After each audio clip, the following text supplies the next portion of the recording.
Je me demande parfois si je n'aime pas l'ennui parce que cette sensation donne l'impression que le temps passe plus lentement. Bonjour minuteurs et minuteuses, bienvenue dans ce nouvel épisode d'une minute, un livre avec un roman un peu particulier puisqu'il s'agit d'un cadeau de l'un d'entre vous. C'est en effet Kim de la chaîne La Semaine de Kim qui me l'a envoyé suite à un swap amical entre nous. Je vous mets l'adresse de sa chaîne dans la description. Si c'est un fan de cinéma et de littérature, n'hésitez pas à faire un tour sur sa chaîne, vous ne serez pas déçus. Alors, la Maison des Morts, qu'est-ce que c'est ? C'est une sorte de sanatorium dont les malades ne guériront pas puisqu'ils sont enfermés là pour y mourir. En effet, les malades sont des adolescents déviants. On ne sait pas ce que cela veut réellement dire, on sait seulement qu'ils vont tous en mourir. Toby est l'un de ces adolescents. Il est plutôt solitaire, aime se balader dans les bâtiments quand tout le monde dort. C'est lui qui nous raconte l'histoire, écrite à la première personne. Nous suivons son quotidien, entre jeux d'enfants et guerres de dortoir, jusqu'à l'arrivée d'un nouveau groupe d'adolescents avec, parmi eux, la belle Clara.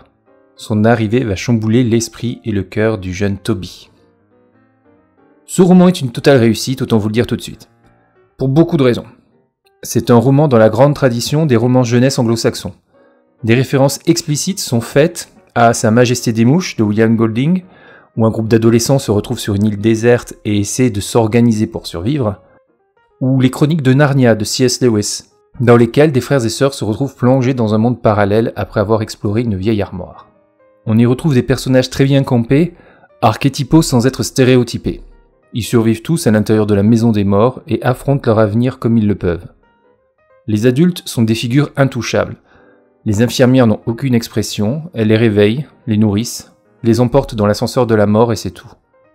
Il y a leur chef, la matrone, qui est la seule à leur parler, très peu, et personne ne va avoir affaire à elle, car parler à la matrone, c'est le plus souvent synonyme de mort immédiate.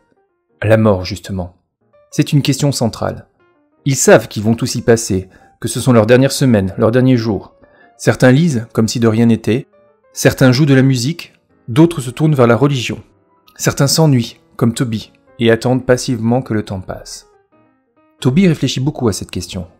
Ses réflexions sont profondes, bien amenées, elles ne plombent pas le récit et créent un lien privilégié entre le lecteur et le personnage. Car seul le lecteur connaît Toby. Il se cache aux yeux de ses camarades, il ne leur dit pas qui il est vraiment. Celle qui va le découvrir, c'est Clara, la nouvelle arrivée. Leur histoire est le cœur du roman. Dire que c'est une histoire d'amour serait faux et en dessous de la vérité. On ne peut résumer le livre à cela. C'est la naissance de l'amour. Comment on le découvre, comment on l'apprivoise, comment on le soigne.